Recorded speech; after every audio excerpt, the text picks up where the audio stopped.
Well, there's a new movie out on Disney called Soul. Has anybody seen the movie Soul? Has anybody not seen it but wants to see it? Raise your hand if you. Okay, there's going to be some spoilers in this homily, so if you want to fall asleep or just walk out for a little while, you're welcome to. I thought it was a great movie. It's not really theologically correct, but the premise of the movie is it's about this jazz musician, and it's called Soul because he's a jazz musician. But like all Disney movies, somebody has to die within the first 10 minutes. So he's the one that dies, the main character. And as he dies, his soul leaves his body and is on this conveyor belt going to heaven, to the afterlife. And as he's going there, he realizes that he never quite found his purpose in life. He never achieved his dreams. He never got to do the one thing that he wanted to do, which was to play in a jazz band with this really famous singer. And so he's on the conveyor belt going up to heaven, and he decides he's not ready for it. And so he turns around and starts running back, rushing over people, panicking. And he gets all the way back, and then he ends up in this place that looks like heaven but not heaven. Again, it's not very theologically accurate, but he's with all of these souls that haven't become bodies yet. And they're being prepared to take on life. So they're given their personalities, they're helped to find what they're interested in. The most important thing that they do with these souls is to help them discover their spark. And until they discover their spark, they can't become human. And so the whole premise of the movie goes on from there about this theme of discovering your spark. And it says that each soul is given unique individual personalities.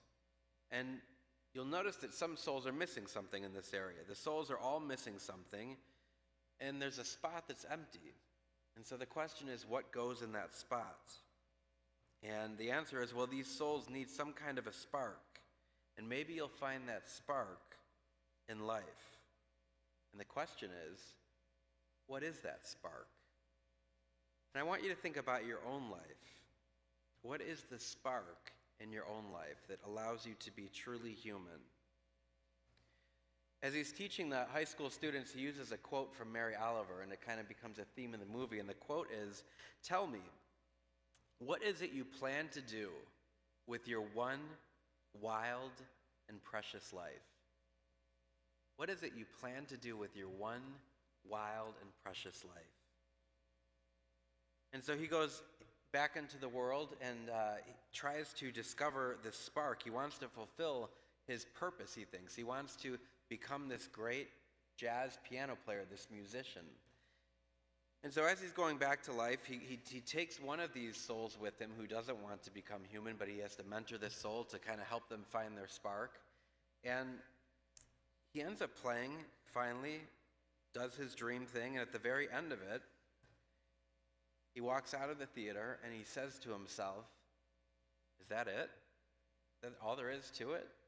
And he looks over at the main music director, that kind of like the inspiration, and he says to her, "What do we do tomorrow?" And she goes, "We come back here and we do the same thing." And so he's kind of disappointed to realize that what he's been passionate about or working for all of his life turns out to be not that exciting or not that purposeful.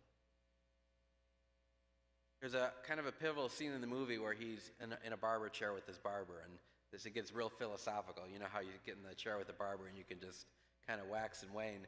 So he's telling the barber about this purpose and how he wants to find this purpose, and he says to the barber, "You found your purpose. You're a barber. You're an amazing barber." And the barber says, "I didn't find my purpose. I wanted to be a veterinarian." He looks at me and says, "What do you mean?" He goes, "I wanted to be a vet, but then I went off to war. I came back. I didn't have any money, and I couldn't go on to be what I wanted to be, so I became a barber."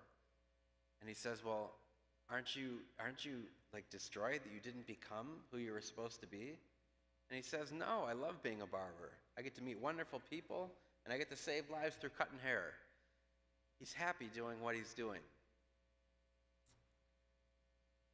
We hear in the gospel today that Mary was one that treasured all these things that she experienced of her son in her heart.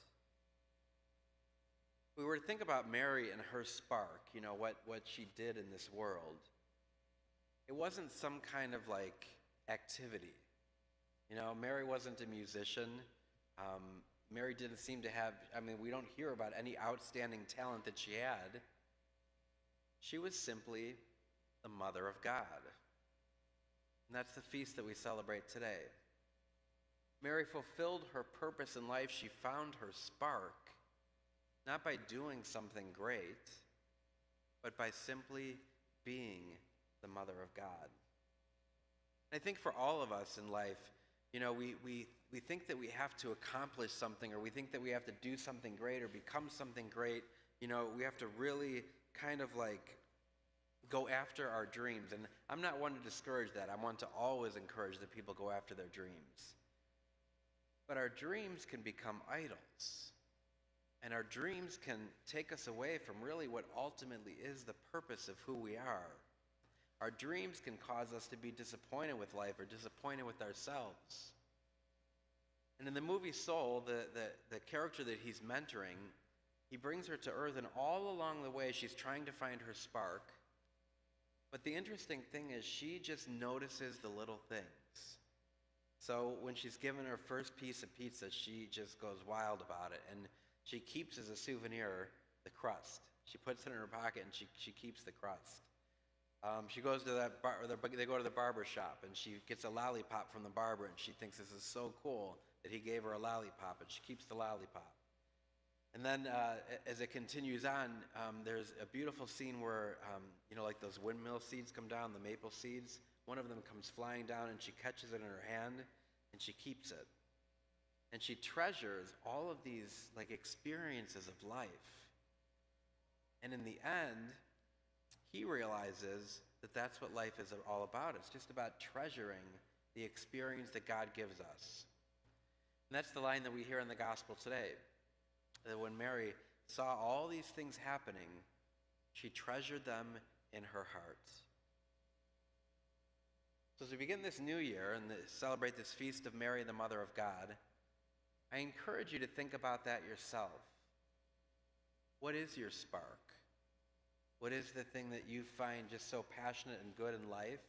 But most importantly, what are the simple things in your life that you can treasure? What are the beautiful things that you can hold on to?